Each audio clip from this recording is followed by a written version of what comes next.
Salam uşaqlar, demin sınaq toplusundan demək 5-ci sınağımızın izahını verirəm. Birinci sualımız belədir. Amonium nitrit və bir də miski oksidin amoniakla reaksiyası verilir. Əvvəlcə reaksiyaları yazaq, reaksiya məhsullarına baxaq, görək nə alınır. Amonium nitrit parçalanma reaksiyasında alınır azot qazı və bir də su alınır. Sonra miski oksidin amoniakla reaksiyasından da həmçinin yenə azot qazı alınır, sərbəst mis alınır, bir də su alınır. İndi yəqin ki, bu reaksiya üçün ümumi olanı bizdən soruşur. Deyir, su alınır. Bəli, hər iki reaksiyada gördük ki, su alındı. Molekullar arası oksidləşmə reduksiya reaksiyası xeyr. Bu molekul daxilidir. Çünki oksidləşdirici və reduksiya edici eyni molekulun daxilindədir. Və ikincidə isə molekullar arasıdır. Ona görə bu ikisi üçün eyni deyil. Azot qazı alınır. Bəli, hər ikisində azot qazı alınır. Bu da doğrudur. Reaksiyada alınan maddələrdən biri adi şəraitdə bərkdir. İkinci reaksiyada adi şəraitdə bərk olan mis alınır. Birinci reaksiyada isə adi şəraitdə bərk olan heç bir maddə yoxdur. Ona görə dördüncü də səhvdir. Cavabımız olur 1 ilə 3 D variantı. İkinci testdə baxırıq. Demək, X maddəsi karbonla reaksiya daxil olur, silisiumla reaksiya daxil olmur. Baxırıq kükürt. Kükürt demək karbonla da reaksiya daxil olur, silisiumla da reaksiya daxil olur. Burada cavab hidrogendir. Hidrogen silisiumla, fosforla, berilyumla, alüminiumla reaksiya daxil olmurdu. Sonra keçirik. Növbəti üçüncü testimizə baxırıq. Demək, bizə Euler-Venn diaqramı verib. Deyir, uyğun məndləri müəyyən edin. Azot və fosfor üçün demək, uyğunluqları baxaq. Birinci zəhərlidir. Zəhərli olan da ağ fosfordur. Bu ağ fosfor demişdik zəhərlidir. Birinci uyğun gəlir fosfora. İkinci hidrogenlə reaksiya daxil olur. Fosfor hidrogenlə reaksiya daxil olmur, ancaq azot daxil olur. Suda həll olmur. Bunun hər ikisi suda həll olmur. Xlor ilə reaksiya daxil olur. Azot halogenlərin heç birinə reaksiya daxil olmur, ancaq fosfor xlorla reaksiya daxil olur. Demək, uyğun gəldi birinciyə 2, ikinciyə 1, 4 və üçüncüyə isə 3 cavabımız oldu B variantı. Keçirik dördüncü testimizə. Dördüncü testimizdə bizə natrium peroksid verilib. Uşaqlar, natrium peroksidin demək, karbon qazının reaksiyasından alınan oksigenin miqdarı.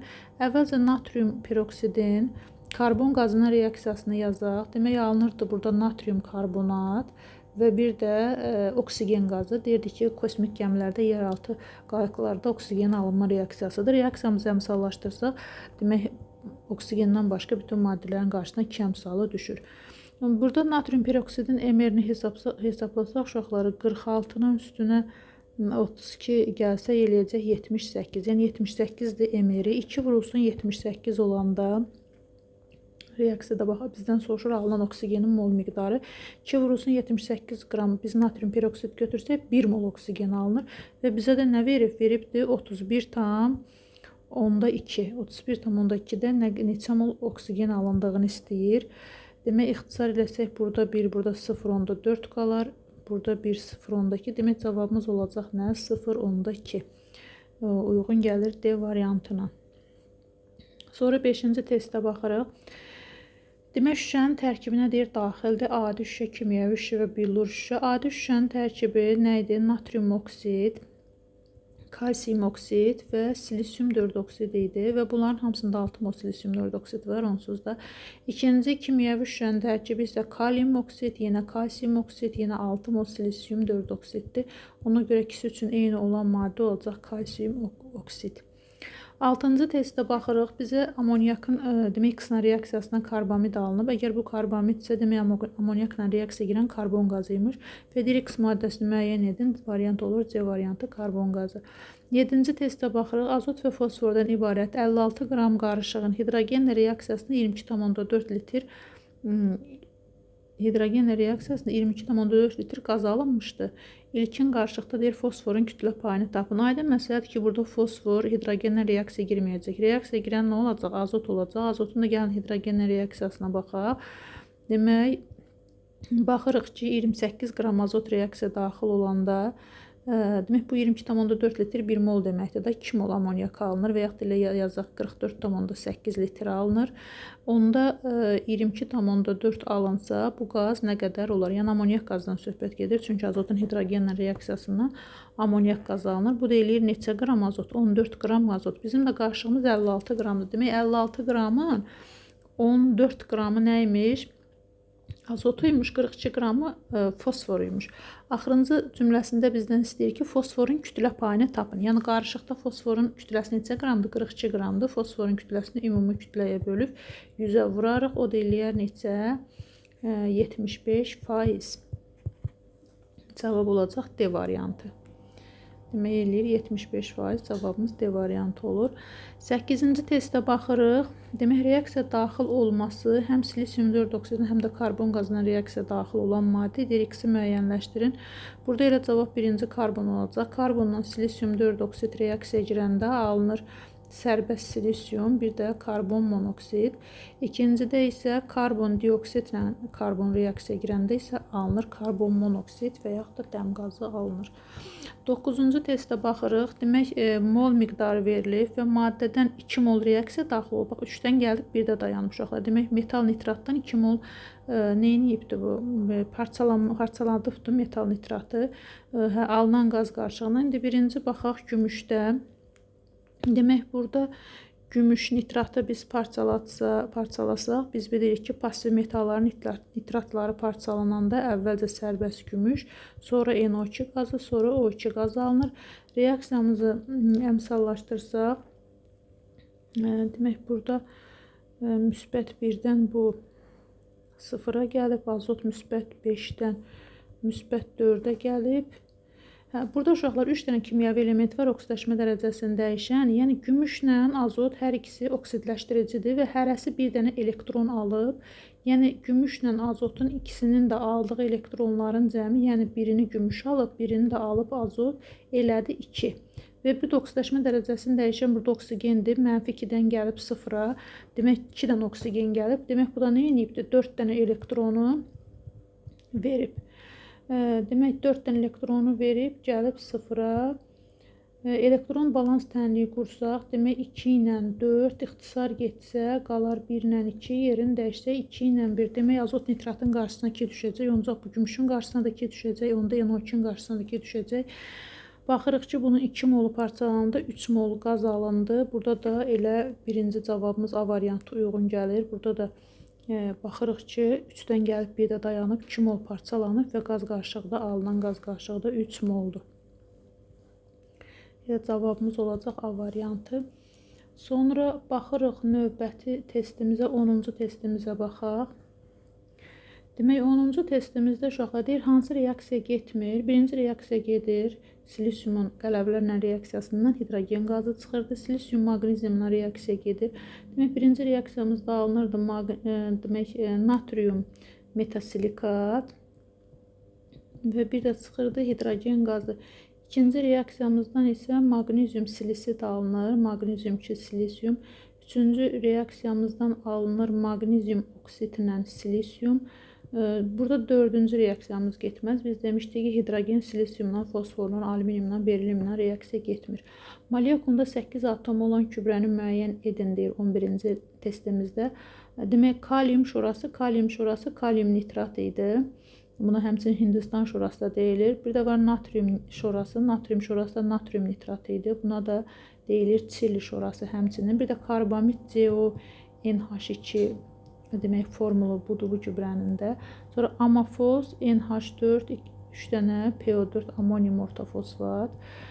Sonra presipitat isə kalsium hidroortofosfat vurulsun 1 mol su. Bu da presipitat idi və 8 atomuna baxaq. Birincində 5 atom var, ikincidə də həmçinin 5 atom var. Üçüncüdə 3-ü də vursaq 2-yə 6, üstə də 2 yazsaq 8 atom cavab olur C variantı. 12-ci testimizə baxırıq. 12-ci testimizdə fosforit mineralının üzəri qumla, koksla, demək fosforun alınma reaksiyasıdır. İndi biz burada bilmirik hansı fosfordur, hansı karbon monoksid alınır reaksiya nəticəsində. Deyir, X maddəsi hidrogenlə reaksiya daxil olmursa, X maddəsi hidrogenlə reaksiya daxil olmursa, demək bu fosfordur. Demək X oldu fosfor. Sonra deyir ki, Y üçün hansı ifadə doğrudur? Y onda olacaq CO, karbon monoksid.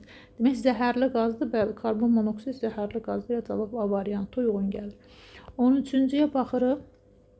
Deyir, azot maddə miqdarı 1, birləşdiyi metalın molu 2-dir. Alınan birləşmədə metalın oksidləşmə dərəcəsi. Azotun bir valentli metalla reaksiyasını yazsaq, tutaq natriumla yazsaq, alınacaq natrium 3N Və burada natrium 3 valent yazsaq, burada da baxıb görərik ki, 1 moluna 3 mol gedir. Sonra 2 valentli hər hansı bir metaldan yazaq. Azotun üzərinə gələk, tutaq ki, maqnezium. Alınacaq maqnezium 3N2. Çünki biz demişik ki, metallarla azot 3 valenti ilə birləşir. Burada da baxırıq ki, əmsallaşdırsaq, bura 3 düşər, bura 2 düşər. Yəni 1 moluna 1,5 mol gedir. Onda bu da deyil. Yəqin ki, 3 valentli olacaq. Alüminium üstə gəlinsin, azot alınır alüminium N. Çünki hər ikisi 3 valentlidir. Burada 2 əmsalı yazsaq, burada 2 əmsalı yazarıq. Burada nə deyirdi? Birləşdiyi metalın, elə 1 mola 2 mol gedir. Onda həmin metalın oksidləşmə dərəcəsi nə olacaq? Müsbət 3 olacaq da, 3 valentli metaldır və oksidləşmə dərəcəsi də müsbət 3 olur. Cavab olur D variantı, C variantı belə. 14-cü testdə baxırıq. Fosfin 3-ün hansı ifadə doğrudur? Fosfin pH-3-dür, zəhərli qazdır, havada alovlanır. Demək, havada alovlanır doğrudur. Fosforun hidrogenlə reaksiyasından alınır. Xeyr, fosforun hidrogen birbaşa qarşı təsirdə olmurdu. Ona görə dolayı yolla alınırdı. Adi şəraitdə bərk haldadır. Xeyr, qaz haldadır. Fosfin qaz deyil. Tam yanmasında difosfor pentoksid alınır. Bəli, biz bunu yandırdıqda alınır. P2O5 və bir də nə alınır? Su alınır. Ona görə hansı uyğun oldu? 1 ilə 4 cavabımız olacaq C variantı. 15-ci testdə baxırıq. Nitrat turşusudur və bir də amonium dixromatdır və deyir X maddəsini müəyyən edin. Hər ikisini parçalayıb uşaqlar. Amonium nitrat, daha doğrusu nitrat turşusu parçalananda alınır NO2, O2, bir də H2O. Gəl baxaq görək, amonium dixromat parçalananda nə alınır? Amonium dixromat parçalananda alınır. Demək, yenə azot qazı, xrom 3 oksid və bir də alınır nə? Su. Bunun ikisi üçün ortaq məhsul sudur. Yəqin ki, ortaq maddəni istəyir bizdən. Hə də o deyir, ikisi müəyyən edin. İkisi üçün ortaq maddə. Bunlarda alınır su. 16-cı testə baxırıq. Bizə deyir ki, diamofos, bir də nəyi deyir?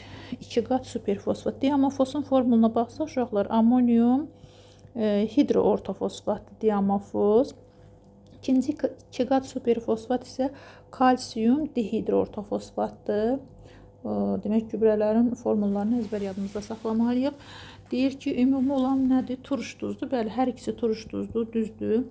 İkisinə də uyğundur. Sadə gübrədirlər. Baxaq, sadə gübrələr nəyə demişdik? Demək, tərkibində bir qida elementi olmalıdır. Qida elementimiz də kalium idi, fosfor idi, bir də azot idi. Burada baxırıq, həm azot var, həm fosfor var. Demək, bu sadə gübrədir, kompleks gübrədir. Ancaq bu sadə gübrədir. Ona görə bu ikisi üçün ümumi deyil. Bu getdi. Tərkibində kalsium var. Bunun tərkibində kalsium var da, o birisində kalsium yoxdur. Alınması ortofosfat turşusundan istifadə olunur. Bəli, 4-cü demək cavabımız olacaq. 1 ilə 4 alınmasında ortofosfat turşusundan istifadə olunur. 17-ci testə baxırıq. Tərkibində 38% karbon olan fosfor və karbon qarışığının tam xlorlaşmasına 2,5 mol xlor sərf olunmuşdur. Biz bilirik ki, burada karbon halogenlər içərisinə bircə florla reaksiya girirdi da, xlorla, bromla, yodla reaksiya daxil olmurdu. Ona görə burada karbonla reaksiya daxil olan nə olacaq?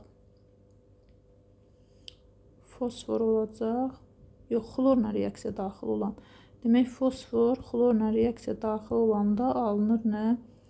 Tam, burada deyir ki, uşaqlar tam xlorlaşması, ona görə fosfor, xlor 5 götürməliyik. Çünki burada fosfor, xlor 3 də alınır. Ancaq tam xlorlaşmaya görə biz fosfor, xlor 5 götürürük. Əmsallaşdırsaq, demək, əmsallaşdırırıq. Sonra baxırıq ki, nə qədər deyir xlor sərf olunur? 2,5. Baxırıq, 2 mol fosfor reaksiyasında, demək, bizə burada qram lazımdır. 31-də 62 qram. 62 qram fosfor reaksiya daxil olanda bizə 5 mol xlor sərf olunursa, 2,5 sərf olunanda olacaq. X o deyiləcək 31 qram. O deyiləcək 31 qram fosfor. Demək, uşaqlar, bu bizim qarışığımız, faizimiz 100 civarında. 100-dən 38 çıxırıq. 38 faizi karbon imişsə, demək, onun 62 faizi də nə imiş? Fosfor imiş. Demək, bizim 62 faizimiz 31 qram imiş. Və bizdən axırda soruşur, ilkin qarışığın ilkin kütləsini tapın. Yəni ümumi kütləni istəyir bizdən. Demək yazırıq ki, 31 qram 62%dirsə, onda 100%imiz nə qədər olar? Yəni ümumi kütləni bizdən istədiyinə görə burada qalar 1, burada qalar 2. Demək olar nə? 50 qram. Demək ilkin qarışığımız neçə imiş? 50 qram imiş. Cavabımız olur C variantı. Sonra 18-ci testə baxırıq. 18-ci testdə uşaqlar amoniakın oksigenlə reaksiyasını verib. Amoniakın oksigenlə reaksiyası iki cür olurdu. Bir NO alınırdı, yəni katalitik oksidləşmə idi. Bir də saf oksigende yanmadı. Saf oksigende yananda isə N2 ilə H2O alınırdı. İndi burada baxaq görə 20 elektron veribdir. Bax burada azot mənfi 3-dən. Demək mənfi 3-dən gəlir müsbət 2-yə. 5 elektron verib, ancaq 4 dənə azot verib 5 elektronu. Demək biri 5 elektron veribsə 4-ə 20 elektron verib. Onda demək bu nə imiş? NO imiş da. NO alınır. Deyir X oksigenlə Z alınır. Z maddəsini müəyyən edin. Demək burada uşaqlar maddəmiz NO maddəsi oldu, tapdıq. Sonra bizdən soruşur ki, həmin o NO yenidən oksidləşir. NO-nun adi şəraitdə gedir, hətta bunun oksidləşməsi alınır NO2. Yəni cavab olacaq NO2, ona görə uyğun gələcək Y variantı. Sonra 19-cu testə baxırıq. 19-cu testdə deyir ki, hansı reaksiya birləşmə tiplidir? Birinci əvəz etmə reaksiyasıdır. İkinci bəli birləşmədir, CO alınır. Üçüncüdə CO ilə H2 alınacaq, ona görə birləşmə deyil. Üçüncüdə isə alınacaq maqnezium karbonat, ona görə bu da olan birləşmədir. Birincidə isə sərbəst sinklə su alınacaq, ona görə bu da birləşmə deyil. Cavabımız olacaq 2 ilə 4 Y variantı. 20-ci testə baxırıq. Demək kalsium fosfitdir. Kalsium fosfitdən demək üzərinə su gəlib. Kalsium fosfitin üzərinə su gələndə uşaqlar alınır kalsium hidroksid və bir də alınır fosfin qazı, yəni pH 3. İndi burada suyu sıxışdırıb çıxarma üstünə yığdığı, bax bu X maddəsi fosfin qazıdır və suda həll olmadığı üçün suyu sıxışdırıb çıxarma üstündən yığmaq olar. İndi baxırıq, deyir kalsium fosfit artıq miqdarda götürülür, ancaq burada suyumuz 27 qramdır. İndi əvvəlcə reaksiyamızı əmsallaşdıraq. Bu oksidləşmə reduksiya reaksiyası deyilir. Maddələrə, atomlarına baxıb əmsallaşdırırıq.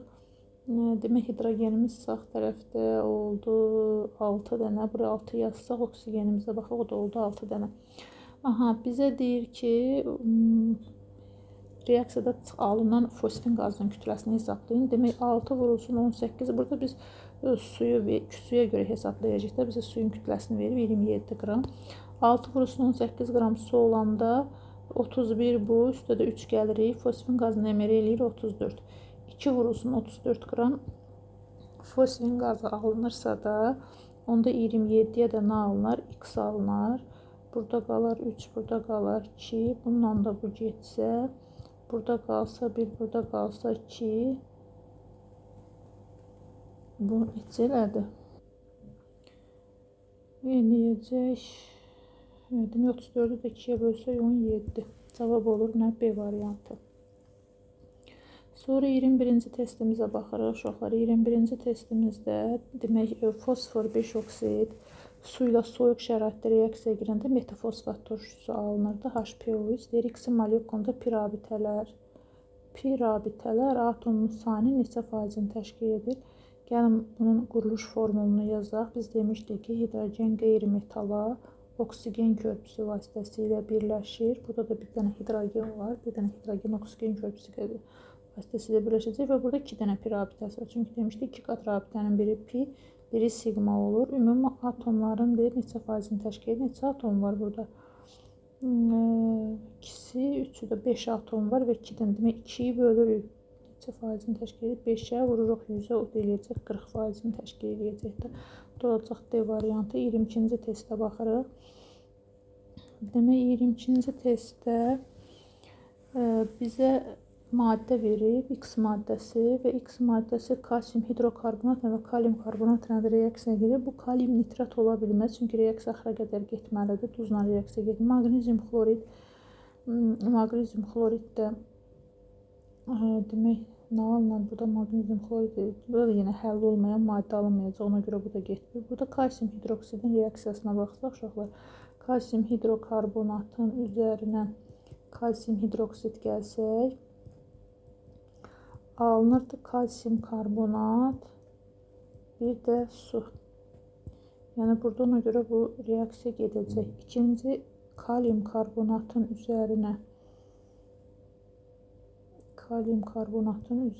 kalsium hidroksid gəlsək, alınacaq kalsium karbonat və bir də kalium hidroksid. Burada kalsium karbonat çöküntüdür.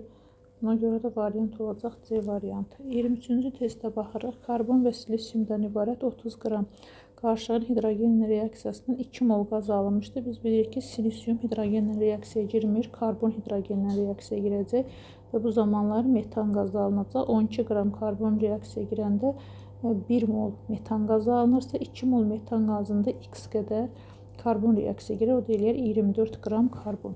Və qarışığımız da cəmi neçə qramda? 30 qramda. 30-un 24 qram karbon olanda 6 qramı nədir? Silisiumdur. Və bizdən daxildə deyir ki, ilkin qarışıqda silisiumun kütlə payını tapın.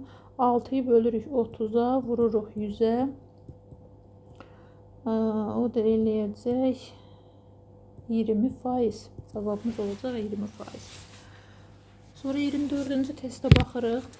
24-cü testdə bizə karbonun azat verib. Mol miqdarları endi reaksiya daxil oldu. Hidrogenin mol miqdarı. Burada ikisi də karbonla hidrogenlə reaksiya girir. Həm karbon, həm azot. Ona görə ikisinin də reaksiyasını yazaq. Karbon hidrogenlə reaksiyaya girəndə alınır CH4.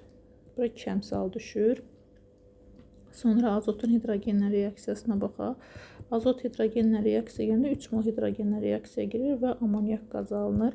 İndi birinciyə baxırıq uşaqlar. Karbon üçün karbonun 1 molu 2 mol hidrogenlə reaksiyaya girir. Onda M molu 2 M mol hidrogenlə reaksiyaya girir. Azota baxırıq. 1 molu 3 mol hidrogenlə reaksiyaya girir. Onda M molu 3N qədər nə ilə reaksiyaya girəcək? Hidrogenlə reaksiyaya girəcək. İndi bizdə burada reaksiya daxil olan hidrogenlərimiz 2N ilə bu daxil oldu. 3N ilə də azot daxil oldu. Və 2N ilə 3N'in cəmi bizə verib 10'u. Onda 5N bərabər imiş 10, N də nəyə bərabər imiş 2. Bizdən də soruşur ki, reaksiya daxil olan karbonun kütləsini hesablayın. Karbonun kütləsi, yəni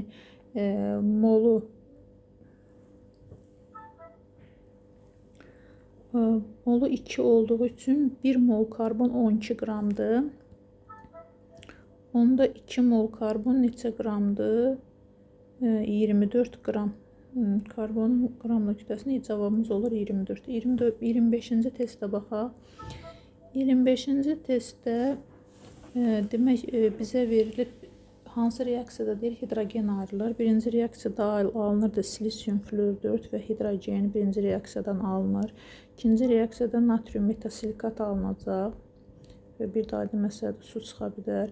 İkinci reaksiyada yəni natrium metasilikat hidrogen çıxacaq. Üçüncü reaksiyada hidrogen üçüncüdə hidrogen istəyir də alınacaq natrium metasilikat. Bir də hidrogen qazı çıxacaq. Cavabımızın biri də 3'dür. Dördüncü reaksiyamızda karbon qazı, su və bir də NO2 alınır. Ona görə buradan hidrogen çıxmır. Beşinci reaksiyamızda isə CO ilə H2 alınır. Bir də buradan hidrogen çıxacaq. Cavabımız olacaq 1, 3, 5. 26-cı testə baxırıq. 26-cı testdə bizdə magnezium silisitin artıq miqdarda götürülməsi. Demək, nə edib maqnezium? Maqnezium silisitin hidrogen floridin reaksiyasıdır. Demək, reaksiyamızı yazaq uşaqlar. Magnezium silisitdir. Üzərinə H xlor gəlsə, bu zaman alınacaq magnezium xlorid və bir də silan qazı çıxacaq. Reaksiyamızı əmsallaşdırsaq, magneziuma 2 yazsaq, burada bir 4 yazarıq. İndi bizdən nə soruşur? Deyir, artıq miqdarda götürülüb M hesablayım. Baxırıq ki, bizə 300 qram 36,5%li xlorid turşusu reaksiyaya girib. Bizim normal tənliyimizdə 4 vurulsun 36,5 qram reaksiya daxil olur. Xlorid turşusu reaksiya daxil olur və 1 mol Bu zamanları silan qaz əmələ gəlir. Molla tapaq, sonra qrama çevirək uşaqlar. Bunu da qrama çevirək. Demək 300 qram 36,5%. Biz qrama çevirsək olacaq 3 vurulsun 36,5 qram. Belə də saxlayıram. Elə 3 vurulsun 36,5-də isə neçə mol olacaq? İlk bunlar getsə qalacaq 0,75 mol. Demək silan qazın emerini hesablasaq, demək 28 qram 28-dir silisiumun emeri. Hidrogenin emeri də 1 olduğu üçün üstə 4 gəlsək neçə? 32 eləyəcək. Aha, 32 və bizdə də 0,75-də o 4-də 3-ü deməkdir. O da eləyəcək neçə qram? 24 qram. Demək nə alınıbmış? Silan qazı alınıbmış. Karbon atomun oksidaşma dərəcəsinin dəyişməsini müəyyən edin. Karbon burada silisiumla reaksiya girəndə demək alınacaq karbon silisit, sonra karbon qazıyla maqnezium reaksiya girəndə alınacaq maqnezium oksidlə sərbəst karbon və karbonla kalsium reaksiya girəndə alınacaq kalsium karbid. Oksidaşma dərəcəsinə baxsaq, burada olacaq 0-dan gələcək müsbət 2-yə, buradan müsbət 4-dən gələcək 0-a, burada isə 0-dan gələcək mənfi 1-ə. İndi baxaq görək hansı cavablar uyğundur. Birinci 0-dan gəlib müsbət 2-yə.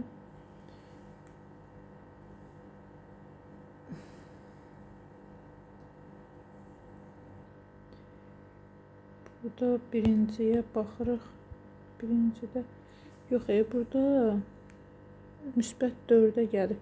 Müsbət 4-ə, 0-dan gəlib müsbət 4-ə. Demək, baxaq görək hansı uyğun gəlir. 0-dan birinciyə Y uyğun gəlir. Demək, bu uyğun gəldi birinciyə. İkincidə müsbət 4-dən gəlib 0-a. Müsbət 4-dən gəlib 0-a. Bu uyğun gəlir ikinciyə. Üçüncü isə 0-dan mənfi 1-ə gəlib. Bu da uyğun gəlir üçüncüyə. 28-ci testə baxırıq. Fosforun duru nitrat turşusu reaksiya tənliyini yazın. Fosforun duru nitrat turşusunun reaksiya tənliyində demişdik ki, orada sudan da istifadə olunur. Reaksiya girən maddələrin içərisində suda yazmalıyıq. Və bu zamanlar orta fosfat turşusu və bir də duru nitrat olduğu üçün NO qaz əmələ gəlir. Demək, fosfor buradan 0-dan müsbət 5-ə gəlib, azot isə müsbət 5-dən gəlib müsbət 2-yə, yəni 3 elektron alıbdır. Onu yazırıq orta fosfat turşusunun qarşısından. Fosfor 5 elektron verib, bunu da NO-nun qarşısından yazırıq. Azotumuz sağ tərəfdə 5 olduğu üçün burada bir 5 yazırıq. Sonra hidrogenlərimizin sayına baxırıq. Sağ tərəfdə hidrogenimiz 9 dənədir. 5-i burada, burada 2 yazsaq, burada da 9 dənə olacaqdır. Oksigenlərimizin sayına baxsaq 15-17. Bu tərəfdə neçə dənədir? Orta fosfat turşusudur. Bu H3PO4-dür. 3 dəfə 4, 12 üstə də 5 gəlirik. 17 düzdür. Sonra 29-cu testə baxırıq. Bizdən elə ya əmsallaşdırmaq istəyir də, həvs yox. 29-cu testə baxırıq. 29-cu testdə bizə deyir ki, misin nitrat turşusu qatı nitratdır. Misin qatı nitrat turşusunun reaksiyasından alınır mis-2 nitrat, NO2 qazı, bir də su alınır.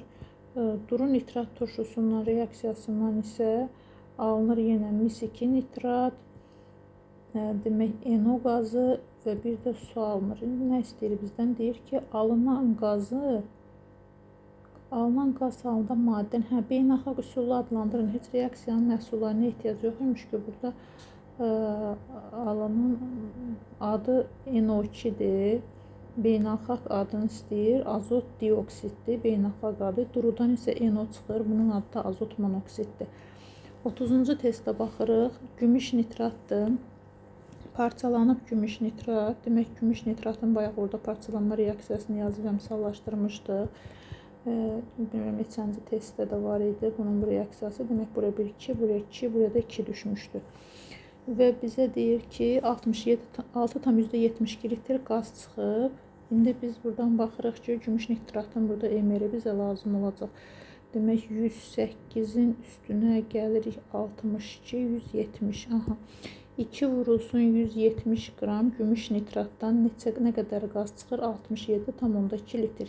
Bax, 44,8 NO2 çıxırım, 22,4 da O2 çıxır, eləyir Yəni 3 mol qaz, 3 mol da 67,2 litr eləyir. Onda 6,72 olsa, onda eləyər x, o da eləyəcək. Demək 0,2 də 170, 34 qram. Aha, 34 qram. Bizdən nə deyir? Reaksiyanın tənliyini yazın, əmsallaşdırın. Aha, yazdıq, əmsallaşdırdıq. Gümüş bir nitratın neçə faizin parçalandığını hesablayın. Hə, bizdən onu soruşur. Burada 50 qram gümüş nitrat var imiş. Onun da 34 qramı parçalanıb. Heç nə yazırıq ki, 50 100%dirsə 34 neçə faizdir? X faizdir. Burada qalar 2, burada qalar 1. O da eləyər 68%-ni eynəyib parçalanıb.